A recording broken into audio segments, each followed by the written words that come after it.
tuli mwezi gwa Shaaban. Njagala ensonga zino essatu zitwale nti nkulu. Ensonga esooka, bw'eba eriyo omusiraamu yenna muffe abali wano ng'olina ennaku zonna ze walya mu mwezi gwa Ramadan, kino kye kiseera ekisembayo ky'oteekeddwa okuliiramu ennaku ze walya mu mwezi gwa Ramadan.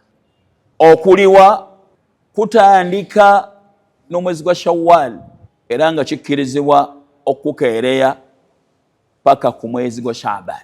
Olwa hadithi ya mama Aisha radhiyallahu anha eyayogerwa abannannyini sunan ashabu rawahu aljamaa, yayogerwa aboogezi ba hadithi bonna ashabu sunan ne shaykhan, agamba nti kana yakunu alayya sawm min ramadana, nalinanga okusiiba okwalinga kumanjibwa okw'ennaku ze nalya mu mwezi gwa Ramadan.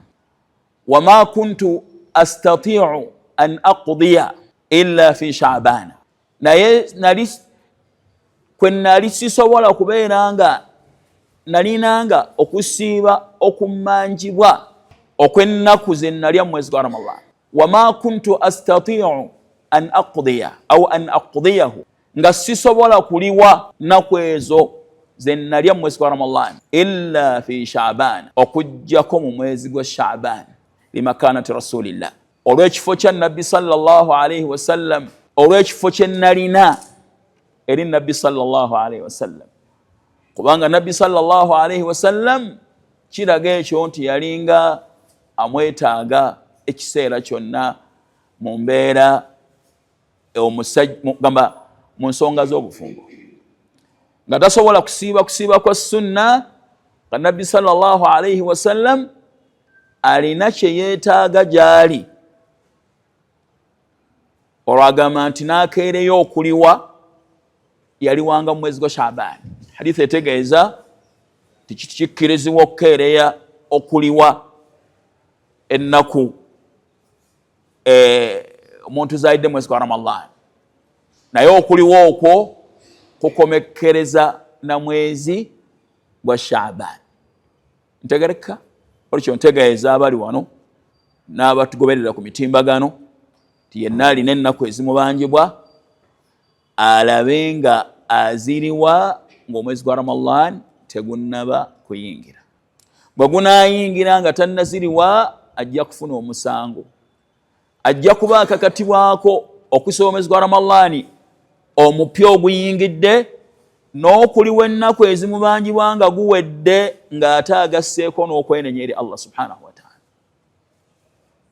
olw'okukeereya okusiiba kwe yali alina olw'okukeereya olw'okuba nti ennaku yazijja mu kifo kyaki kyazo, n'asiŋŋaanibwa mu mwezi gwa Ramadan omulala nga taliyo ennaku nkadde ze yalya mu mwezi gwa Ramadan.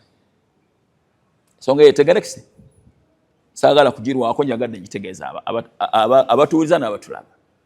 Ensonga ey'okubiri, mu hadithi ya Abdullah ibn Umar Abu Abdurrahman eri muttafaqun alayhi, Bukhari ne Muslim bagyogera, agamba nabbi sallallahu alayhi wasallam, bunniya al-islam ala khamsi, obusiraamu bwazimbirwa ku mpagi ttaano. Nabbi sallallahu alayhi wasallam yabufaananyanga bw'olaba omuzimbo, osobole okufuna ekifaananyi ekituufu ku busiraamu buno, omanye nti ng'omuzimbo bwe guyimirirawo nga guyimirirawo na mpagi eziguyimirizaawo, n'obusiraamu bulina empagi ezibuyimirizaawo, bw'ozimenya oba omenyewo obusiraamu. Naga nti shahadat an la ilaha illa Allah wa anna Muhammadan rasulullah, empagi esooka, wa iqaami ssala wa itaa'i zaka wa sawmi ramadana wa hajji baiti llahi alharam. Aga n'okusoma omwezi gwa Ramadan kuli mu mpagi ez'ettaanu ezizimbirwako obusiraamu. Kitegeeza nti omwezi gwa Ramadan, okusoma omwezi gwa Ramadan emu ku nsonga enkulu ezimbirwako obusiraamu bwaffe, kubanga mpagi nnamba. Era okusoma omwezi gwa Ramadan teeka teeka omuntu awakanye obw'etteeka bw'okusiba omwezi gwa Ramadan yakfuru akafuwala. Wa min al-ulama ne mu bamanyi mulimu abalaba ti omuntu bw'alekayo gusiiba ng'agenderedde akafuwala ne bw'aba tawakanyiza bwa tteeka bwago, newankubadde ng'ekigambo ekituufu nti omuntu ebbanga lyamala nga tawakanya bwa tteeka bwagwo asigala musiraamu omwonoonefu. Ntegereka ebitiibwa, njagala okugamba ebigambo bino. Abantu beeteekateeka okuva lwe baawulidde nti Shaaban yatandise, beeteekateeka okuteekateeka bye banaalya, beeteekateeka okuteekateeka okulala kwonna okw'enjawulo, naye okweteekateeka okusinga kwe kweteekateeka okw'okuyiga amateeka agafuga okusiiba. Olw'okuba okusiiba tteeka, n'amateeka agafuga okuyiga amateeka agafuga okusiiba kiki? Tteeka. Ma la yatimmu alwajib illa bihi wahuwa wajibun.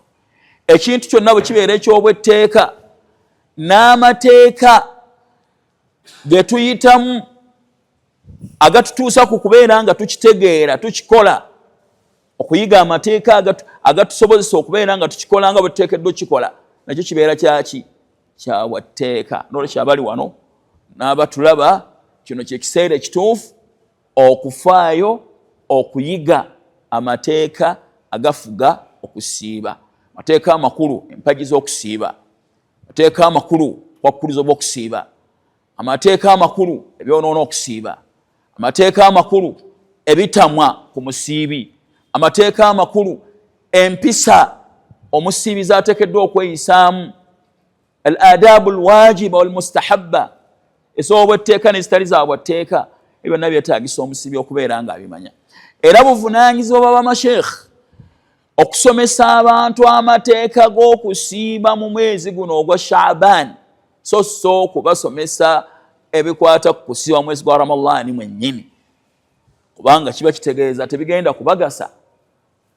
Kyetaagisa okusomesa abantu amateeka g'omwezi gwa Ramadan mu mwezi gwa Shaaban, so kubasomesa amateeka g'okusiiba omwezi gwa Ramadan mu mwezi gwa Ramadan ng'ate basiiba.